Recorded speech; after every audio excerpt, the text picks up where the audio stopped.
Explain the Badlands. Explain those Badlands. That's a hell of a name.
All right.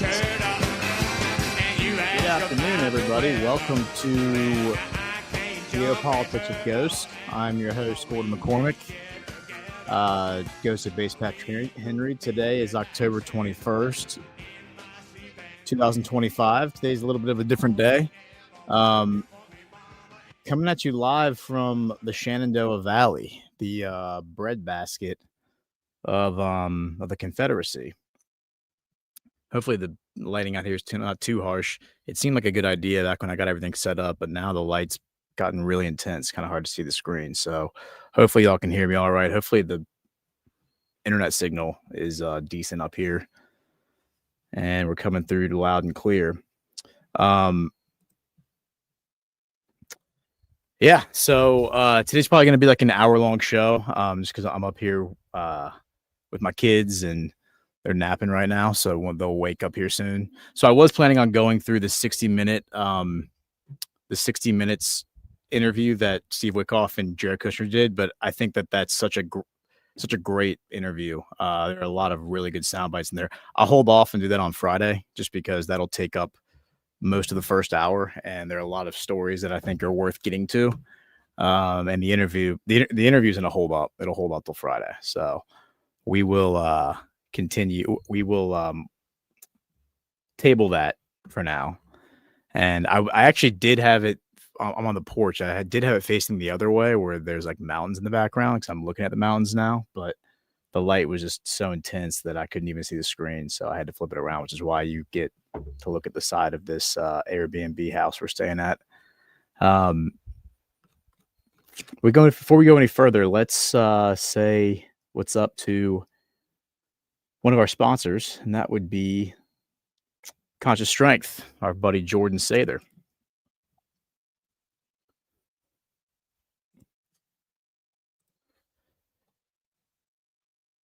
Maha yourself with supplements that don't suck from Conscious Strength. Founded by Badlands' very own Jordan Sather in 2019, Conscious Strength products are made in America and won't break your bank, unlike other online brands. Their lineup includes collagen for strengthening joints and hair, electrolytes to get rid of those cramps, greens powder that tastes good and mixes easy, Shilajit gummies, I think I said that right, methylene blue, zeolite, and more. Flip the finger to pharma.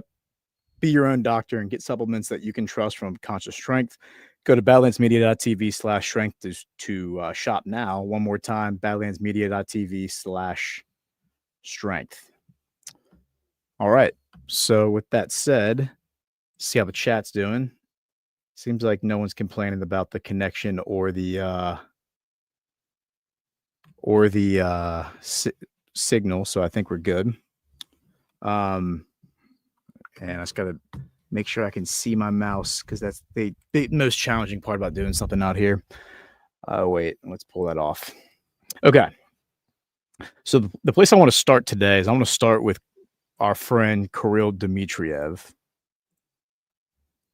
our very based Russian special envoy to the U.S. from Vladimir Putin. And I think we've done the dig on this show. If it wasn't on this show, it was on Breaking History. It probably was on both, frankly, of Dmitriev. He kind of has a similar background to Scott Bessett in that it seems like he was globalist aligned, or at least he worked for those people once upon a time 10, 20 years ago. And now he is probably the most based follow on X. I mean, he constantly is Q posting. But we got this post from him from last week, which we didn't get a chance to talk about on Friday, and it was such a good post. So from the Soviet JFK docs released by Representative Luna, shout out Una Banka, Kennedy Khrushchev World Peace Bridge could and should be built between Alaska and Russia at once. With modern Boring Company, and he's tagging Elon's company technology, this can become a Putin-Trump tunnel connecting the Eurasia and Americas for $8 billion. And so let's take a look at this thing on the mind map, because that's going to make it a little easier to examine. Okay, so it's like a scan, I think, maybe a screenshot, but probably a scan from these declassified documents. And I believe these are the ones that the Russians gave to Una Banka, which is even more interesting, that it wasn't the FBI, it wasn't the DOJ, it wasn't the CIA, it was the Russians who gave us this. Very telling. Okay, and then you can see it says Kennedy Khrushchev World Peace Bridge could and should be built between Alaska and Russia at once. And then we got Trump was asked about this. And let me pull that up.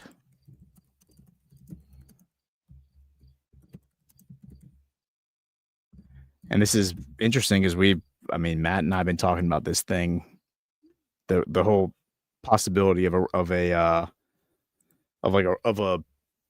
railroad bridge or tunnel. So when he met with Zelensky the other day, here's what he said.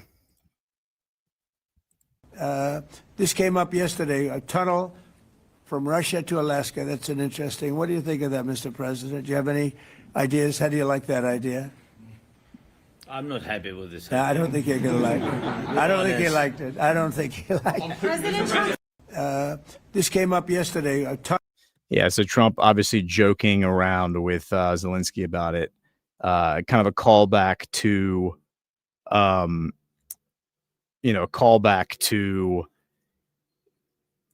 that meeting he had where he said, I think it was the last one they had, where Trump said, yeah, you just canceled elections because you were at war, right? It's like, I wonder if I could do that. The lightheartedness, the levity that he has with Zelensky is a lot of signal.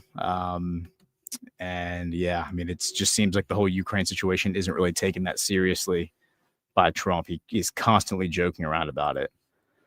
So here's another post from Kirill Dmitriev. Russian direct investment fund with partners financed on a commercial basis the first ever railroad bridge between Russia and China. So this is from October 17th, the day after he posted the other thing about the Kennedy Khrushchev bridge. And he said the bridge reduced cargo route by more than 700 kilometers. We have started the feasibility study of the Russia-Alaska tunnel 6 months ago. So he's like telling you that the feasibility study is already underway. And that was before the Trump Putin Alaska summit. And if they're doing a feasibility study, then that means that the governments are already working together. That's the signal there, because there's no way that they're going to be able to complete the feasibility study without the American side of it.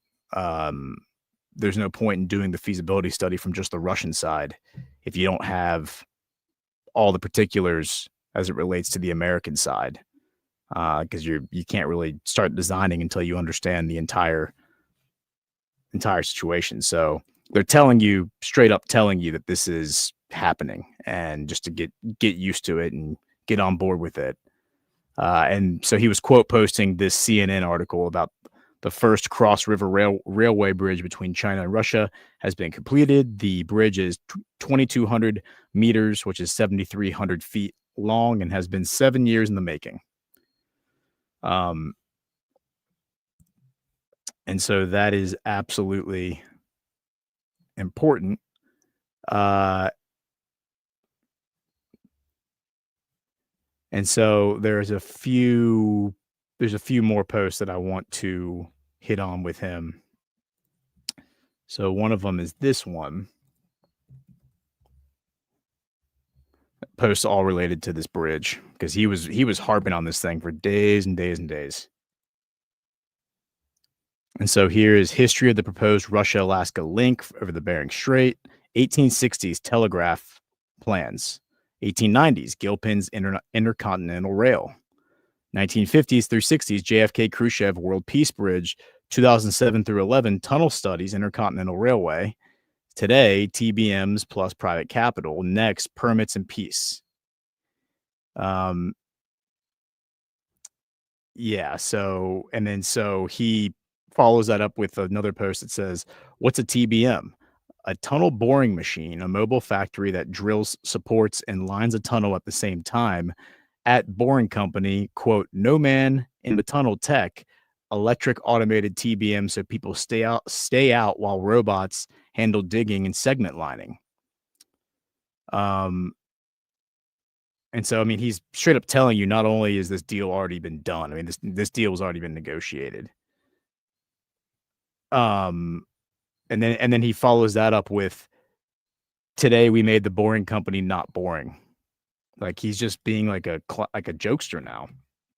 But he's telling you that this deal's already been made, the deal's already been cut, and we are basically just getting disclosure on it at this point. And so here's the Fox News article. Russia proposes Putin-Trump tunnel with Elon Musk's help to connect nations under Bering Strait. A Kremlin investment official suggested an $8 billion Bering Strait project using Boring Company technology. The Kremlin has suggested that Russia and the United States build a Putin-Trump rail tunnel under the Bering Strait to link the two nations. According to a proposal from one of President Vladimir Putin's top investment officials, Kirill Dmitriev, Putin's investment envoy and head of the Russian Direct Investment Fund, outlined the idea Thursday, Reuters reported. And this is an interesting image. It says, graphic of the proposed project after a Kremlin envoy suggested the United States should build a Putin-Trump tunnel under the Bering Strait to link the two countries, unlock joint exploration of natural resources, and symbolize unity. In this illustration picture obtained from social media, the plan calls for a 70 to be built by Elon Musk's Boring Company within 8 years at a projected cost of $8 billion. The project, Dmitriev said, will be funded by Moscow and international partners. A dream of a U.S.-Russia link via Bering Strait reflects an enduring vision from the 1904 Siberia-Alaska Railway to Russia's 2007 plan, Dmitriev wrote on X, formerly Twitter. RDIF has studied existing proposals, including the U.S.-Canada-Russia-China Railroad, and will support the most viable. The proposal came after President Donald Trump reportedly spoke by phone with Putin and agreed to meet in Budapest in ways to discuss ways to end the war in Ukraine. The Bering Strait separates Russia from Alaska. The small Diomede Islands, one controlled by Russia and the other by the U.S., sit in the middle of the strait and are separated by 2.4 miles. And I think I saw either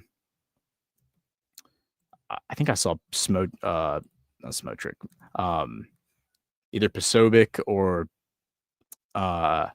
Matt Gates post about this the other day, the Diomede Islands, and Kirill Dmitriev reposted. Let me see if I can find his repost of it, because it's pretty telling of what. And so yeah, like he's reposting as of yesterday. He's reposting his October 16th post saying peace bridge discussed by JFK will become the first peace tunnel connecting the continents, connecting Africa, Eurasia, and the Americas.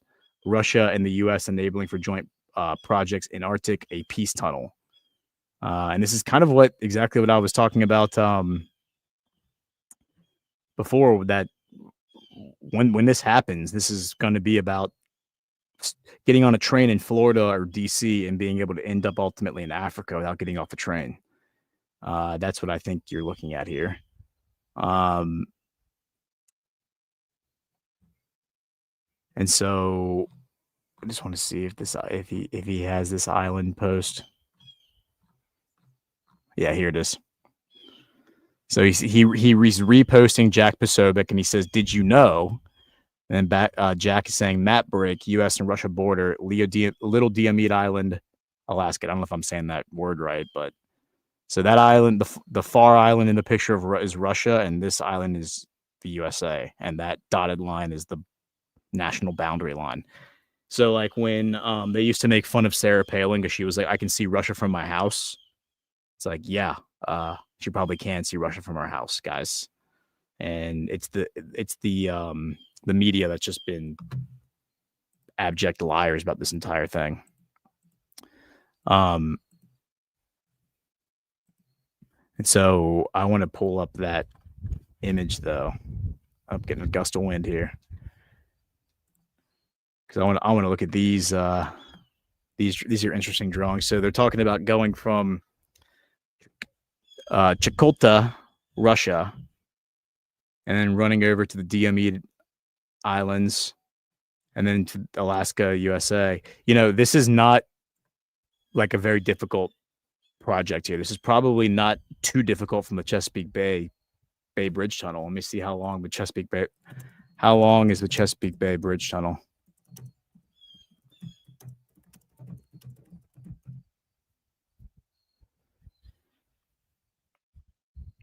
$17.6 miles. So it's I think we looked at this before.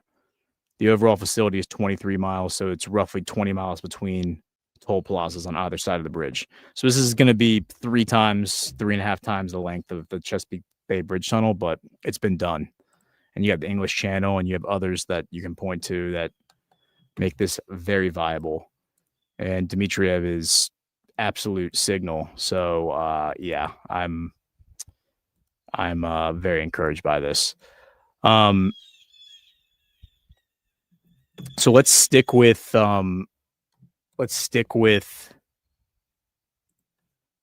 Russia,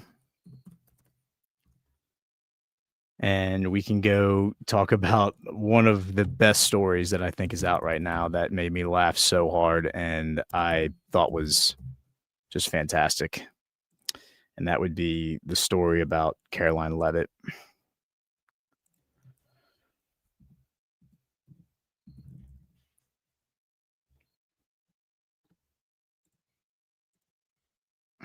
So from New York Post, and this is from yesterday, it says Caroline Levitt slams lefty reporters' bullshit questions and fiery text response. White House press secretary Caroline Levitt on Monday accused HuffPost correspondent S.V. Dale of being a left-wing hack who constantly bombards her phone after sharing a recent question texted to her by the reporter. Dale had a... Is it Dale or is it Date? I think it might actually be Date. Yeah, it's kind of hard to see in the sunlight, but I think it's Date. Had texted Levitt last week asking if oh yeah, there we go. Get some cloud cover. Yeah, Date had texted Levitt last week after asking if President Trump was aware of the significance of Budapest when he agreed to meet with Russian President Vladimir Putin in the Hungarian capital in the coming weeks for peace talks. It says, is the president here's the actual text.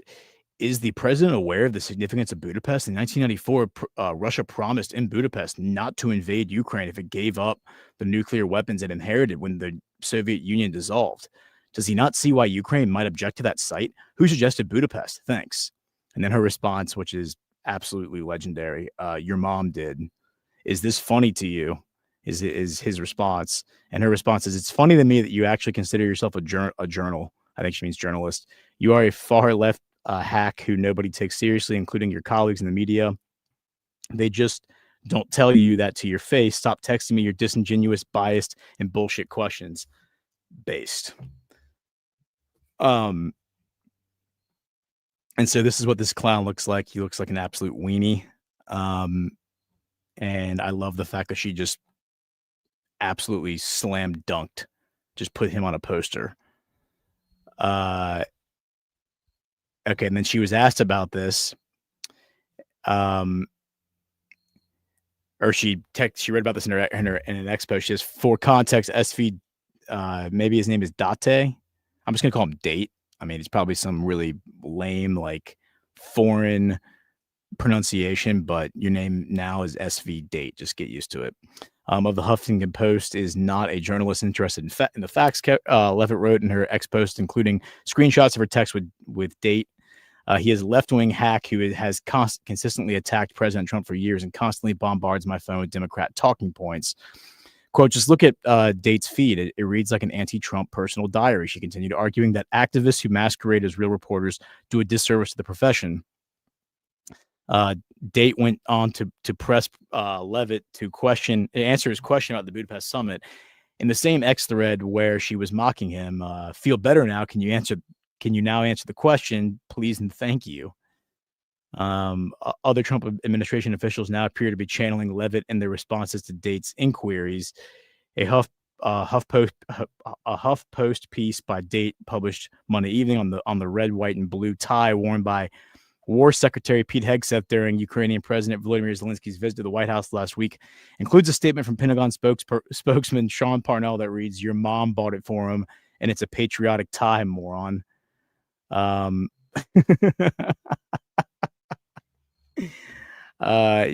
I love it. I love Sean Parnell saying that, and I think what he was getting at, if I saw this exchange, they're referring to this RT article where I think they were accusing it of looking like a Russian flag, because I think Kirill Dmitriev even reposted the picture of Hegseth and just posted the Russian flag. And for those who haven't picked up on it, if you isolate the red, the blue, and the white, it's a red, starting from the bottom of the flag, it's a red, blue, white. So it literally is the Russian flag repeated over and over again. I think there's a lot of signal there, but the fact that they're mocking these people for making a big deal out of it, when I actually think he did wear that tie for that reason. I think it's actually pretty awesome. It's pretty based, and I hope we see more ties that are Russian themed. It's pretty great. So anytime you can make a your mom joke at the expense of the left or just the mainstream media or just their Republican Party, I'm all for that. Okay, so now we can talk about a few related stories. So we have the Hungary to expand energy cooperation with the U.S. The Hungarian foreign minister. This is all related because we picked Budapest because it's Viktor Orban, and Budapest is extremely based. They banned Soros from coming there at least 10 years ago, if not longer. And I can attest to that because I was there in 2017, and they had all the billboards were up with his face talking about him being public enemy number one. So that's not fake news, and that's not fake and gay reporting. So now we're getting a story about an expanding energy cooperation with the U.S. Hungarian foreign minister said the agreement has been signed between Hungarian and American companies for the development and use of nuclear technologies. And this is where it's going to get really interesting because Putin is building nuclear power plants for Turkey, who's a member of NATO and an observing member of the EU, as well as other countries in the Middle East and in Africa. And then we're going to start building nuclear power plants for European countries who have given up on nuclear. Hungary will expand energy cooperation with the U.S., in particular in the use of nuclear energy, including the development and installation of small modular nuclear reactors, SMRs. Hungarian Foreign Minister Peter Szijjártó announced. Sorry about that, Peter. I just can't pronounce a lot of these Eastern European names.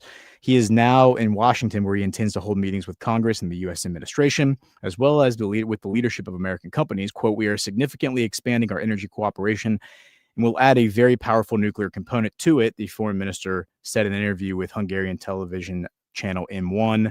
Sujarto noted that Hungary has had a nuclear power plant in Paks for 40 years, generating approximately half of the country's electricity. The United States also uses nuclear energy, and in the coming period, Hungarian-American energy cooperation will expand through its active use. In addition to large nuclear power plants, technological development of small modular nuclear power plants has begun. He added that an agreement had been signed between Hungarian and American companies for the development and use of these technologies. Quote, "We will research and promote them in Hungary," the minister stated. He also asserted that American SMR technologies are the most advanced and there is a chance of using them in the future. This is going to be hilarious because the rest of Europe is going to lose their mind because they obviously want Europe to be destroyed and be erased from the map. And they don't really care about the green agenda. If they actually cared about the Green New Deal, they would just build nuclear power plants everywhere. It's the cleanest, most sustainable energy source there is. You got to wonder why they all abandoned it in the 70s. They claim it's because it's bad for the environment, but that's a bunch of Mickey Mouse bullshit that they tell you just to get you to buy into the propaganda. Yeah, so we love that story, and that'll also take us to Trump and the deal he signed today with or yesterday rather with Australia.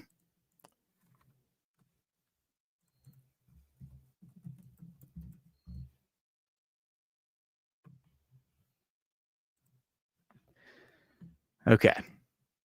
So U.S. and Australia strike rare earth deal, and this is from today. I believe I want to say he had the prime minister there yesterday, but maybe it was today they did that press conference.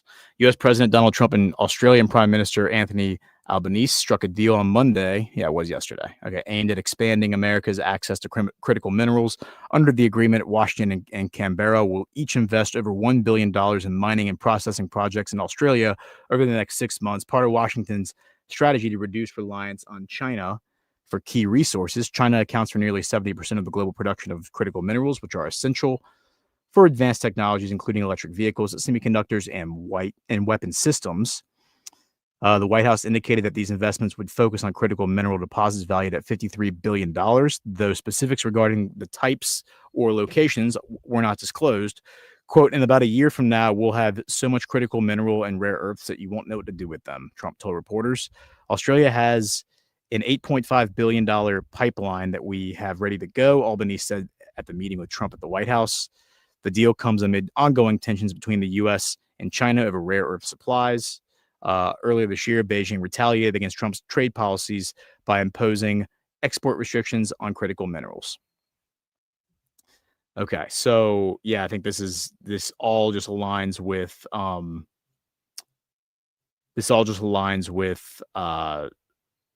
like the golden age stuff that we've been talking about for, at this point, it's years.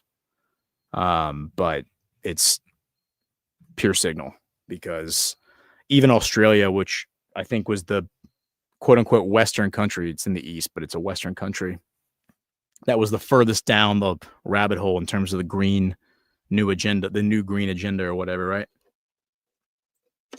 Now they're signing deals with Trump on rare earth. So you know what that means. That means that they're actually, your friends are actually our friends, deep state. All right, so let's, like I said, this is going to be a little bit of a shorter show today. So let's go ahead and get some commercials, some ads, and then we'll be back. Keep going after the Geopolitics with Ghosts.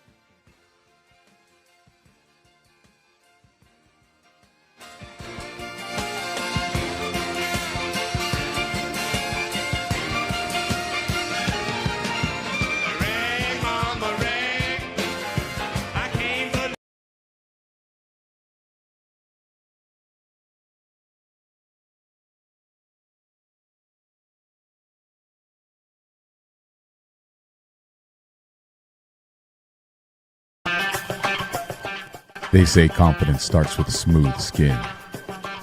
And baby, soft disclosure lotion delivers.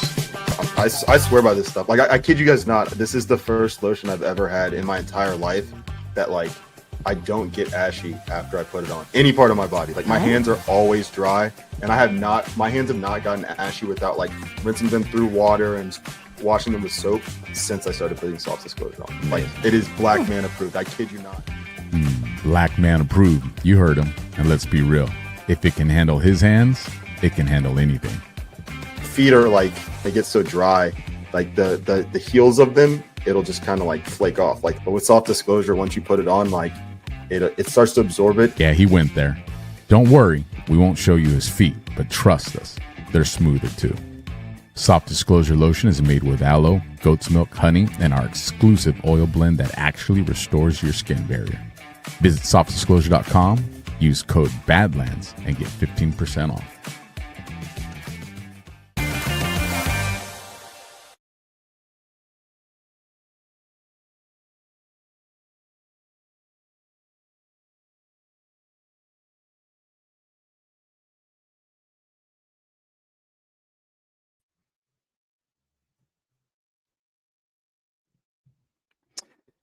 When your favorite Badlands show wraps up without a raid, visit the Badlands website to explore our incredible sponsors. From products featured on the show to kickstarting your shopping list, the Badlands shop has you covered.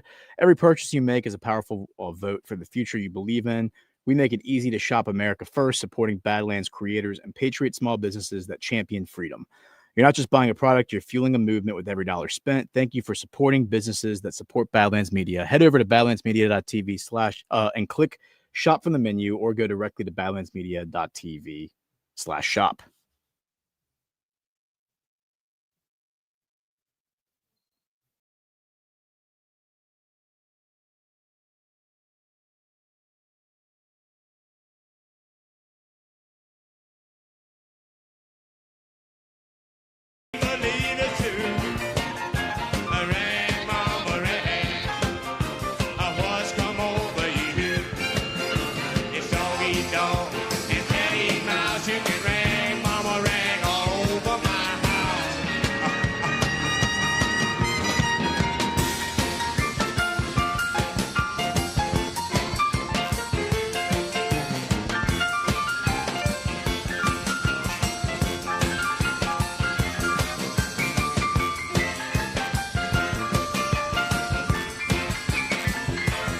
All right. Welcome back for hour two of Geopolitics with Ghost, or not hour two, but the second half of the show, I guess you'd say today. And again, this is a condensed version of the show. We are live from the Shenandoah Valley. Looking at a pretty beautiful scene here. Yeah, so we will, in the spirit of all that, we will try to keep things moving. And let's go to, I think from here we should go to, since we're talking about rare earths, let's pivot to the DR Congo. This is a pretty interesting story that aligns with some of the Trumpomania stuff that we talk about, the Dennis Rodman episode of the Book of Trump that I did with Cam last week and the weeks before. And the story here is Mike Tyson meets with DR Congo's president. The boxing icon has arrived in Kinshasa to celebrate the anniversary of the Rumble in the Jungle between Muhammad Ali and George Foreman. American boxing legend Mike Tyson met Congolese President Felix Tshisekedi. See, I can nail that now. On Sunday in Kinshasa, at the close of events commemorating the 50th anniversary of the Rumble in the Jungle, the iconic Muhammad Ali George Foreman fight. Tyson described the encounter as a beautiful experience and said he and Tshisekedi had discussed life and several potential projects. He also stated that he will return to the country in the coming days. Tyson publicly acknowledged his Congolese heritage.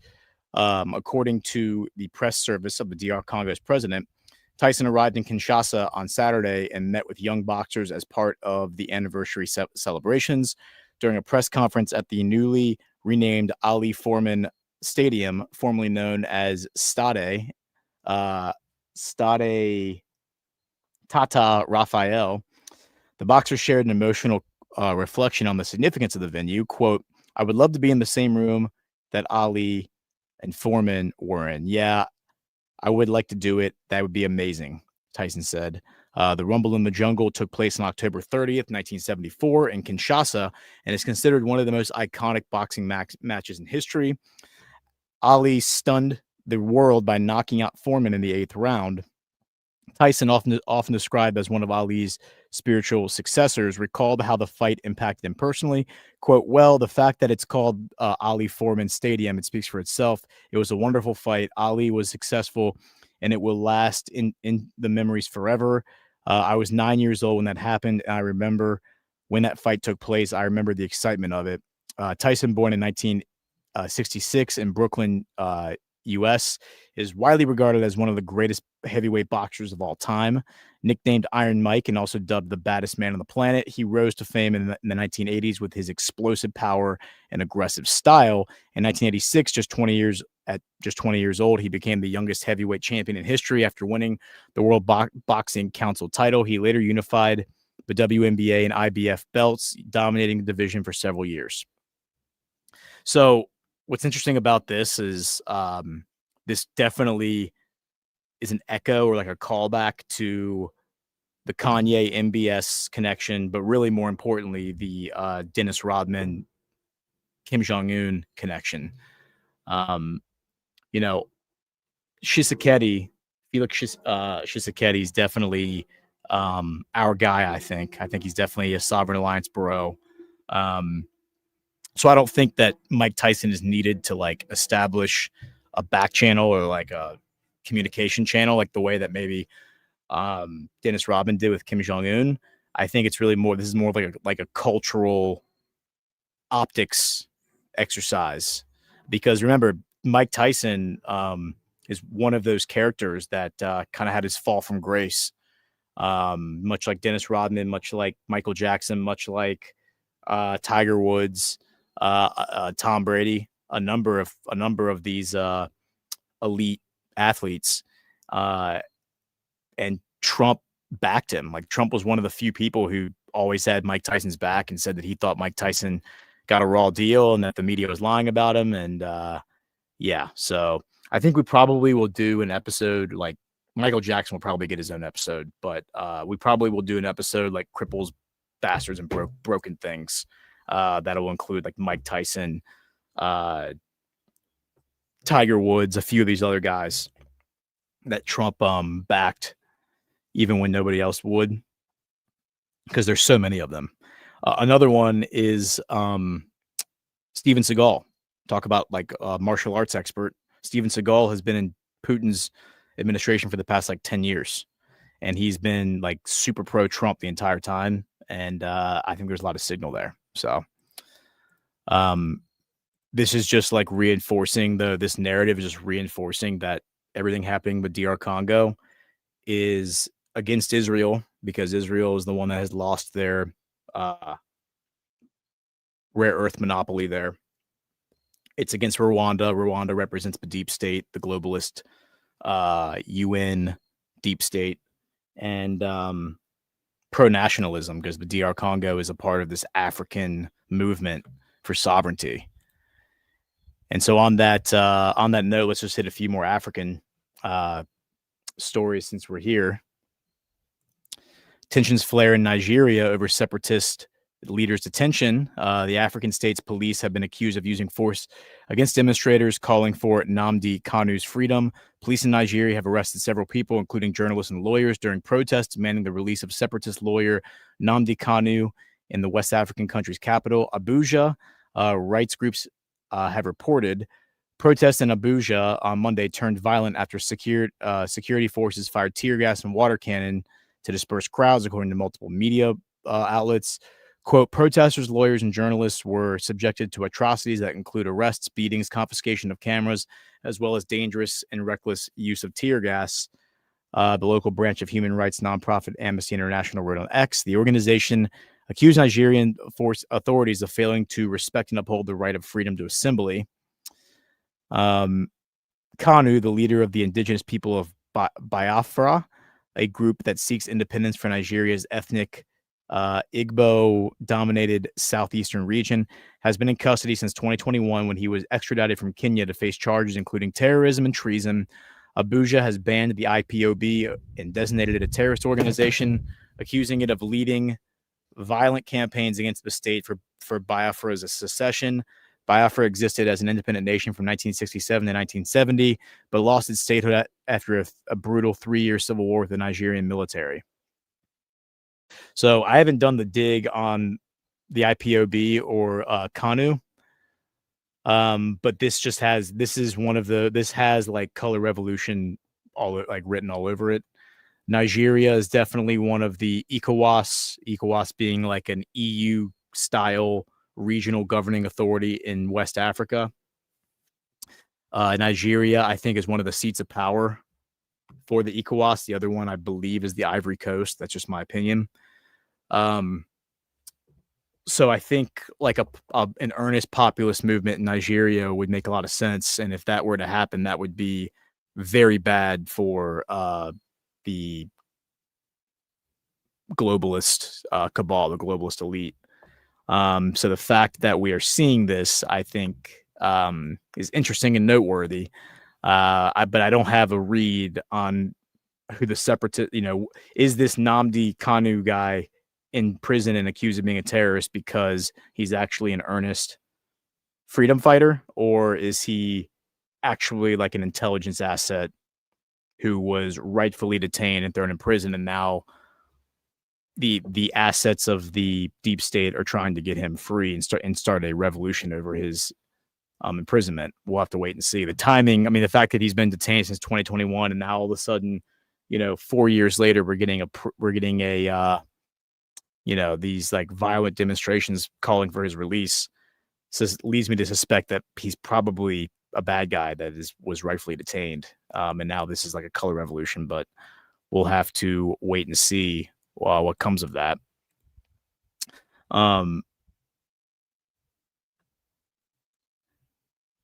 Okay, and so I think that the other one that I had on Africa was this story: Russia-Ethiopia nuclear partnership to reshape regional energy, from the foreign minister.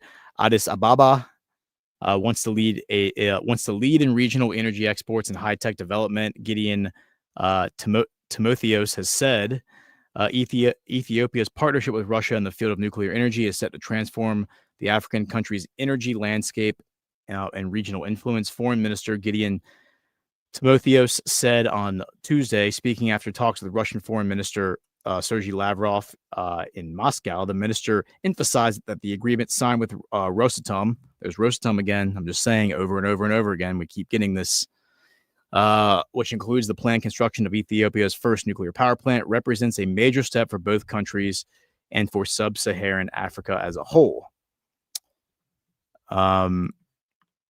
The meeting with Lavrov took place shortly after the signing of the nuclear agreement in September. Rosatom and Ethiopian Electric Power Cooperation signed an action plan in Moscow to advance the construction of Ethiopia's first nuclear power plant. The signing ceremony was held in the Kremlin as part of talks between Russian President Vladimir Putin and Ethiopian Prime Minister Abiy Ahmed. Quote, "We hope to strengthen the leading role of Ethiopia in energy in our region," Timotheos said, adding that Addis Ababa already exports electricity to Kenya, Djibouti, and Sudan, and plans to expand that cooperation with new nuclear capacity. And where that is notable, let's just pull up Google Maps because I want to. That's why I want to do it. But I want y'all to have maps that you can look at so that this stuff makes sense. Okay. So again, the three countries we talked about today, we talked about the DRC, right? We talked about Nigeria. That was where that potential color revolution is unfolding. And then we talked about Ethiopia. Okay. And Ethiopia is a very critical, important country because you have Somalia right there. You have Djibouti. Djibouti is very small old French colony. MBS is trying to get a bridge, just like the Alaska Bridge. He's trying to get a bridge built right here in the Bob Al-Madab Strait. I think I'm saying that right. But this little strait right here is trying to get a bridge built right there. Got to get Djibouti on board. I'm sure Djibouti is on board, but the globalists aren't going to allow it. Eritrea, probably the most based leader in the world, but he is totally an isolationist. He's like, nobody come to my country. But I'm pretty sure all these little islands in this archipelago, the Dahlak archipelago, I'm pretty sure like every intelligence agency in the world and military intelligence agency in the world probably has a base on one of these islands. They're just like a bunch of uninhabited islands. So, and that's probably where a lot of these problems in the Red Sea come up.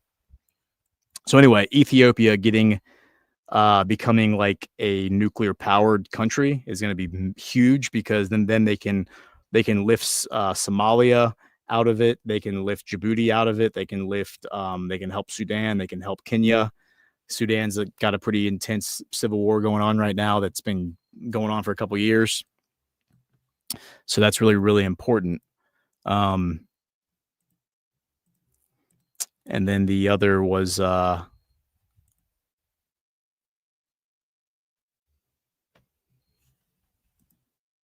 like this, because we talked about the other day on the show, we talked about Russia accusing Ukraine of funding terrorists all across Africa, right? So here is Russia from today, from TASS. It says Western intelligence using terrorists to destabilize world situation. The Russian intelligence chief says the U.S. and its allies continue to deliberately blur the definition of international terrorism as they apply double standards to addressing internal conflicts in other countries. Sergei Narishkin noted. Intelligence agencies of the U.S. and UK are using terrorist groups for destabilizing the situation in the key regions of the planet. Russian Foreign Intelligence Service Director Sergei Narishkin said, quote, intelligence agencies of the U.S. and UK are now practically openly using terrorist groups to destabilize the situation in key regions of the planet and create their own zones of influence there. He said in a meeting of the Council of Heads of Security Agencies and Special Services of CIS member states. The text has been published on the SVR website. The U.S. and its allies continue to deliberately blur the definition of international terrorism as they apply double standards to assessing internal conflicts in other countries. Narishkin noted the White House's attempts to remove the HTS group outlawed in Russia from the list of terrorist organizations is a vivid example. He said, adding that the confusion provoked by the West in the classification of terrorism gives Washington and its allies free rein in the widespread introduction of terrorism methods into their foreign policy arsenal. So that is very interesting. And obviously resonates with a lot of the stuff that we talk about here. And then let's go to from there.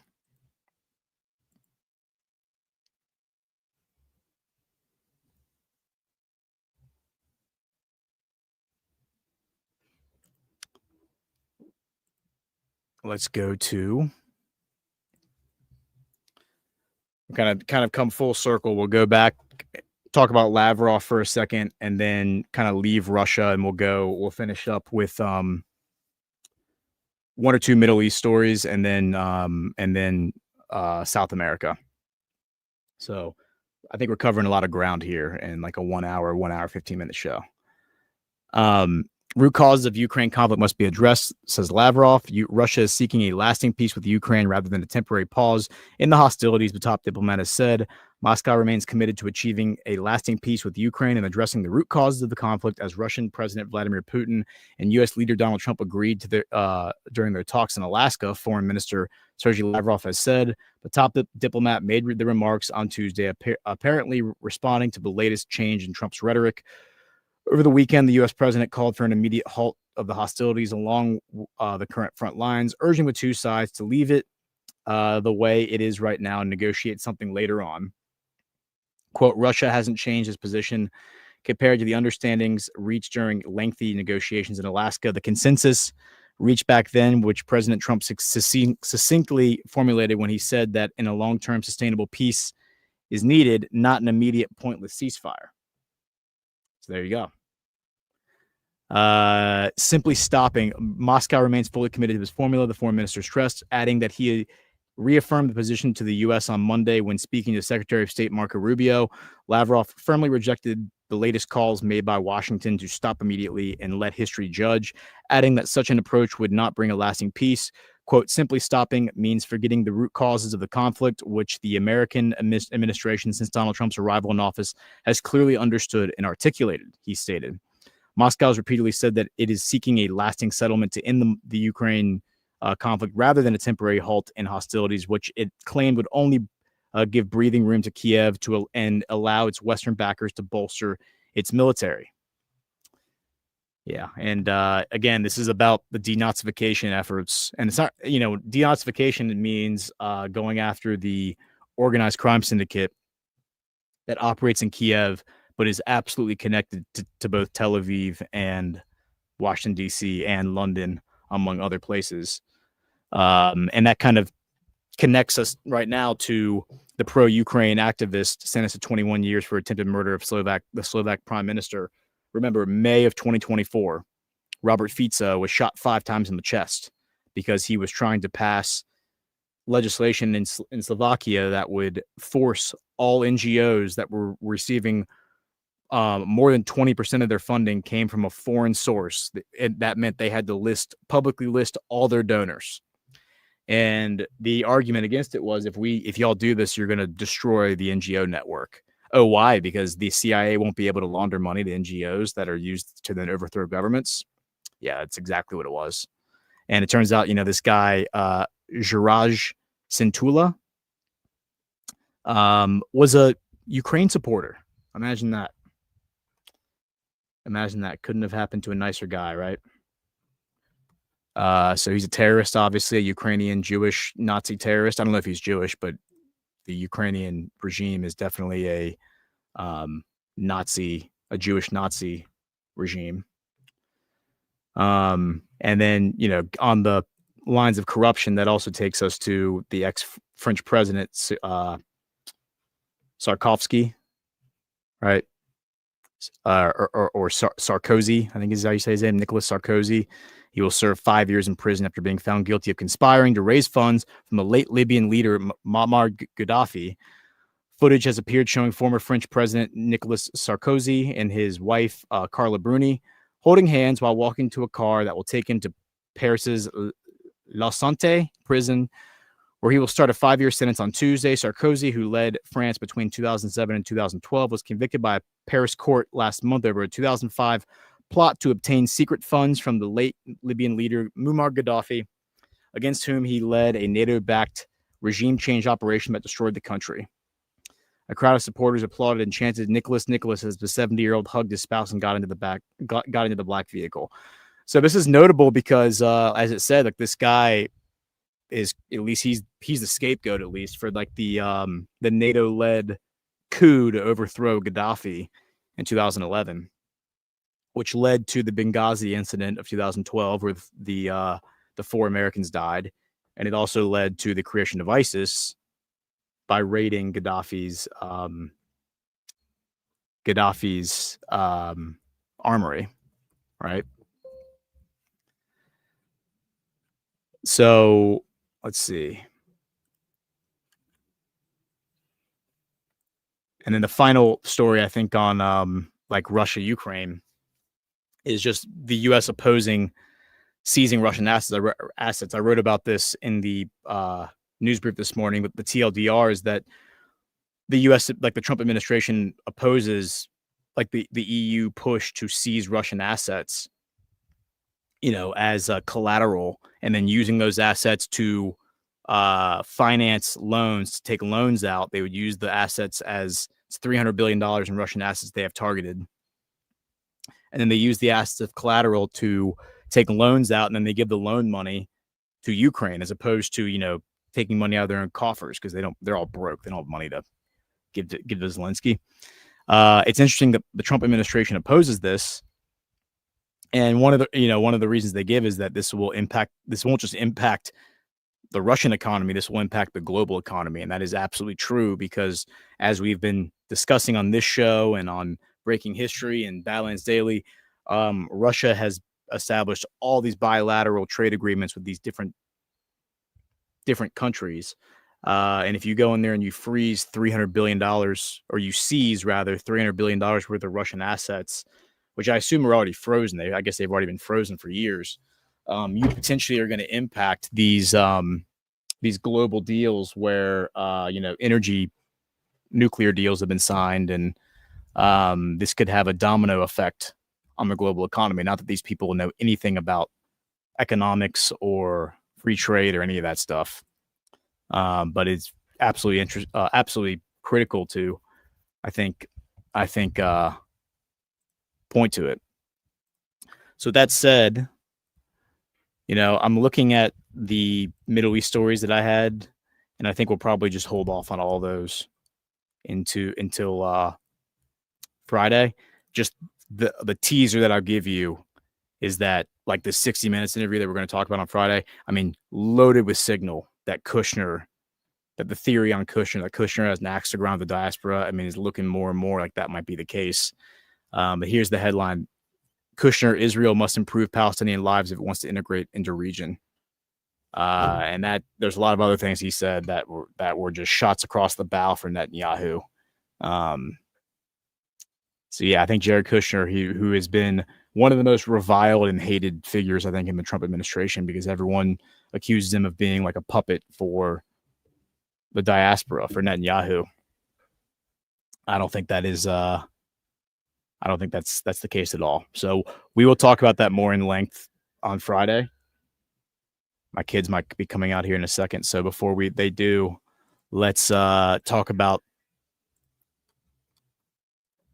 South America real quick. And specifically what I want to talk about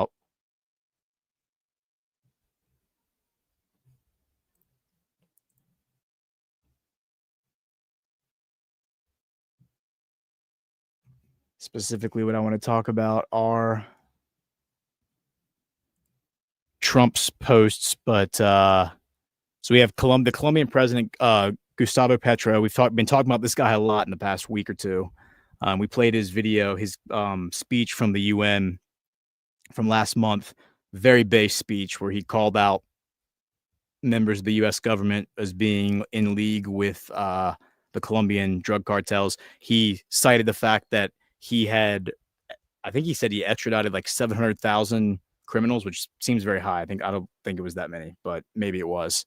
He talked about how he's been the one going after the drug cartels, and very, very based. And I think this guy might be a Sovereign Alliance bro. He says Colombian President Gustavo Petro has accused the U.S. of killing an innocent fisherman during what President Donald Trump described as a strike on a drug smuggling vessel. The U.S. military has destroyed several boats in the Caribbean since September as part of Trump's campaign to eliminate narco-terrorist trafficking, cocaine, and fentanyl. According to Petro, a Colombian quote-unquote lifelong fisherman was killed on September 16th. Quote, U.S.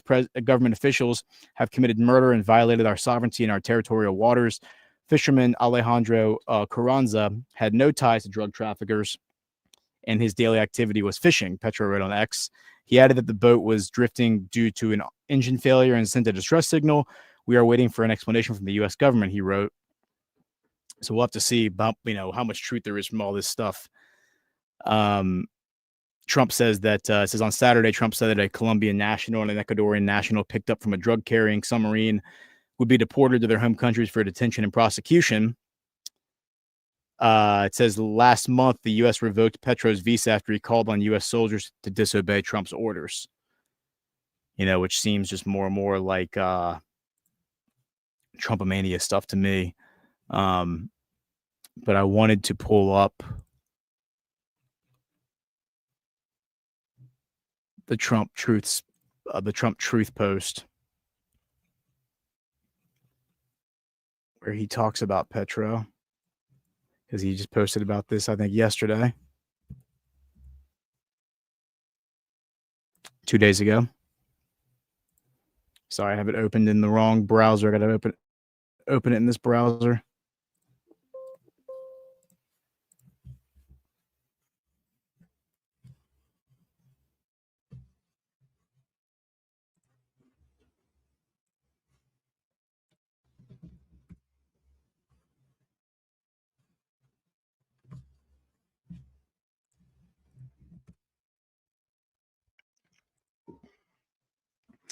His Truth Social has been fire lately. And it says President Donald J. Trump from October 19th, 9:58 a.m.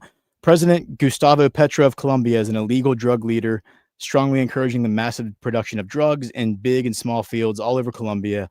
It has become the biggest business in Colombia by far, and Petro does nothing to stop it, despite large-scale payments and subsidies from the USA that are nothing more than a long-term ripoff of America. As of today, these payments or any other form of payment or subsidies will no longer be made to Colombia-based. The purpose of this drug production is the sale of massive amounts of product into the United States, causing death, destruction, and havoc.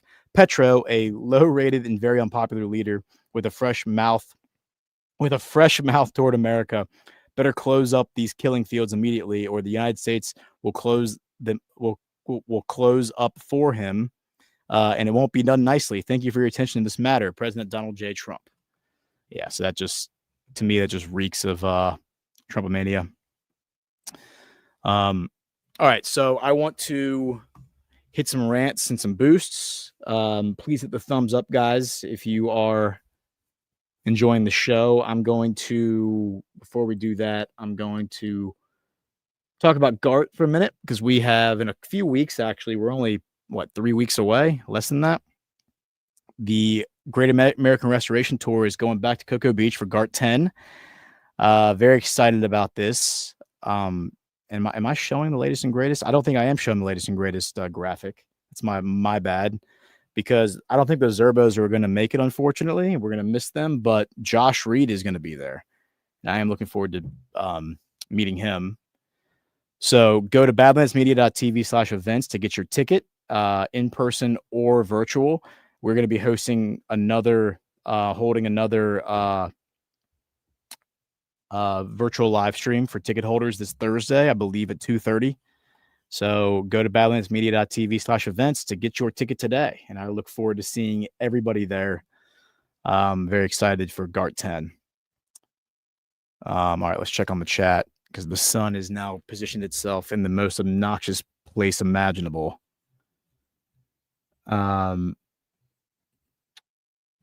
And yes, I was not on I'm sorry, I was not on Badlands Daily today because I'm here in the mountains with my kids, but I will be there on Thursday. So Alpha filled in for me today. I spoke to Matt earlier, and Jessica, if you're listening, I haven't had a chance to text you yet, but sounds like we are not going to be able to do Breaking History tomorrow because he's still traveling in Europe. So I think it's probably just going to make the most sense just to punt on Breaking History for tomorrow until next week. But I will be back on Thursday for Badlands Daily. Ash and I are going to be back doing The Choice episode 2 Thursday at noon, and that's us going through and watching the show The Chosen.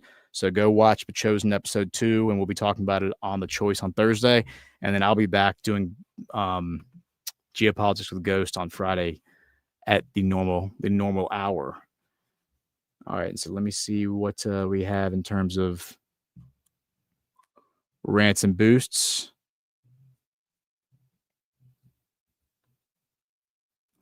All right, so Heather Jones 1. Ghost, is it Ethiopia that has the dam where they could cut off the other country's water flow? Is this still an ongoing issue? That's a good question. I thought it was Pakistan and India that had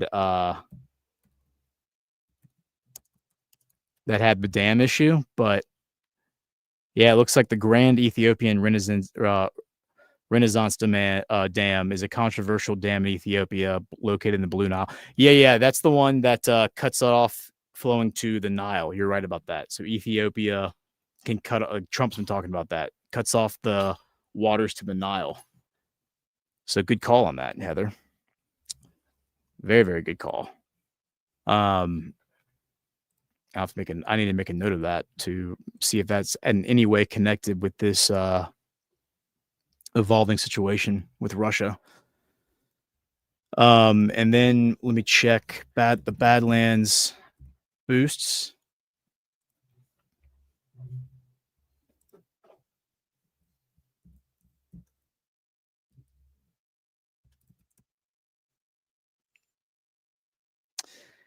Gandalf the Fourth, I think I'm saying that right. Right, Gandalf Live, Gandalf Live, maybe. $5. Ghost. The AKRU boundary islands are pronounced Diomede. Diomede. Okay, thank you. Also, check out the White House release about the Ambler Road project, which will open up minerals development with access by the Bering Tunnel and railway. Thank you for the boost there, Gandalf.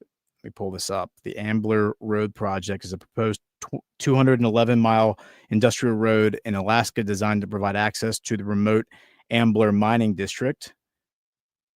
The project was approved by President Trump in October 2025, reversing a previous rejection by the Biden administration and aiming to boost domestic critical mineral production.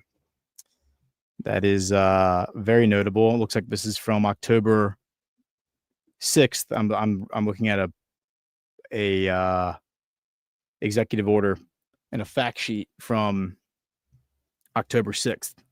So I will definitely save this in my files. Thank you for that, Gandalf. All right, let's see what else we have here. Eleanor 2000. $50. Wow, thank you, Eleanor. I appreciate that. Ongoing gratitude for the dedication to breaking down geopolitical events for us, Gordon. Well, I appreciate you, Eleanor. I really thank you so much for that. Very, very much appreciate it. And there's also an anonymous donation. I just want to give a shout out to the anonymous person. $1,000 just to the whole company. So thank you, whoever did that. Extremely generous. $1,000 donation to the entire company anonymously. So wow, that's extremely generous. We appreciate y'all's support. Please hit the thumbs up before y'all get out of here. Oh wait, I have a few more rants. Just gotta make sure I get these.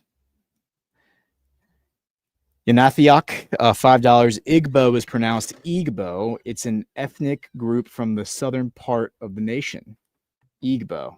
Okay. Well, thank you for that, Anathiok. Sorry, it's just hard to see with the light reflecting. Let me see if I can make sure there's no more. Oh, we got a few more that just came in. Newcomer Kimberly, 65, $10. Great show. Well, thank you, Kimberly. I'm glad you're here, and thank you for the support. Yanathiok, $5. Sorry about pronunciation correction. I love your shows. No. Always correct me.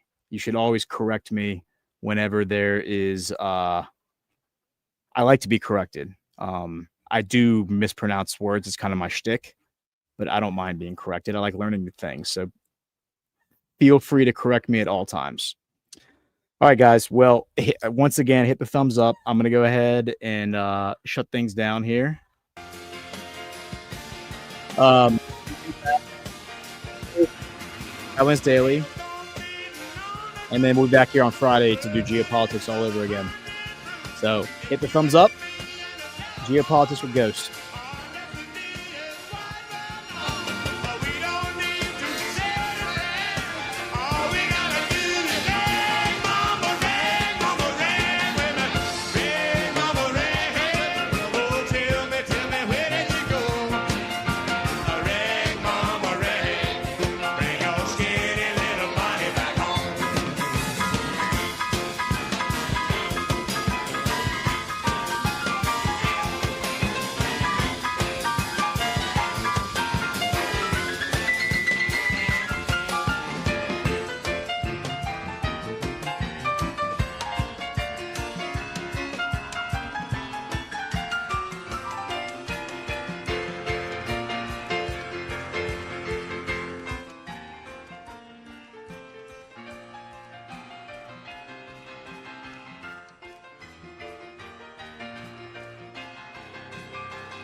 Thank you so much for joining us, and don't forget to hit the thumbs up on this video.